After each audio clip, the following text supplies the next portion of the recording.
Sana Begum. Thank you, Chair.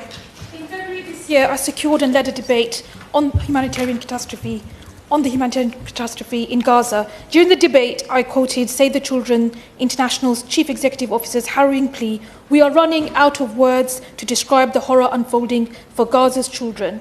8 months later, it is devastating, absolutely utterly devastating, to be here again today and that things have gone from worse to worse.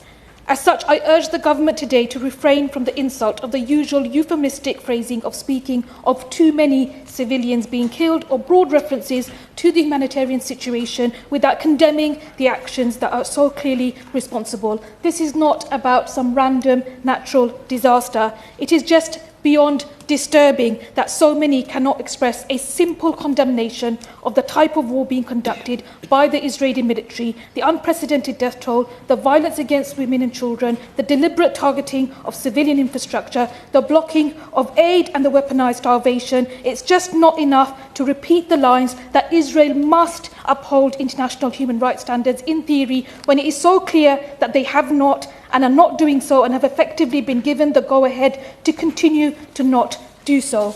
And quite frankly, the UK's continued support and facilitation of this is absolutely shocking to my constituents and indeed the majority of people in the UK.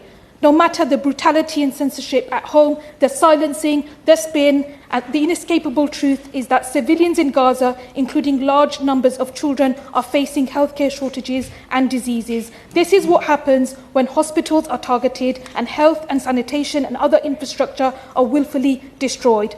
My constituents have opposed this, but this is what the UK continues to facilitate. Civilians in Gaza, including large numbers of children, are not only starving, but they are being starved. This is what happens when food is being prevented from getting to those who need it.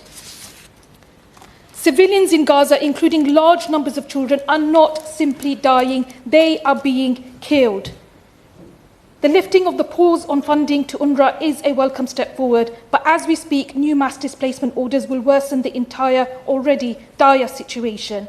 I'm speculating today that the Minister will likely assert something along the lines that aid must get to where it is needed in theory. Yet everyone is clear that aid is being blocked and hindered by Israel, the UK's close and staunch ally. The best way we know to ensure that aid is delivered is to secure a ceasefire. I do want to mention that it's important that there is an arms embargo, including the F-35 fighter jets, which are being traded to be used against civilians. It does have implications for global human rights benchmarks. The horrors that are continuing to unfold before our eyes means that we are being changed forever. But it has been made very clear that UK and US foreign policy interests are being pursued with an utter disregard for Palestinian life. It is chilling, and the complicity will never ever be forgotten. Harry Gardner.